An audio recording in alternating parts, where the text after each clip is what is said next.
In today's video, I'm going to show you how to recover deleted drafts on Facebook. Therefore, without wasting any of your time, let's jump to the video. So in order to recover deleted draft videos on Facebook, what you need to do is to open the Facebook application. Click on your profiles icon at the top right corner of your screens and then click on the settings icon. Now scroll down and click on this option that says download your information. Tap on request a download. Make sure that your Facebook account is selected and click on next. Then click on the second option that says select types of information.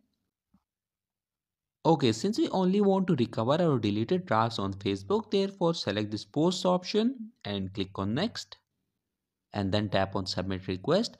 After you click on submit request, within the next 24 hours, a file containing your deleted draft videos on Facebook will be sent to your email address.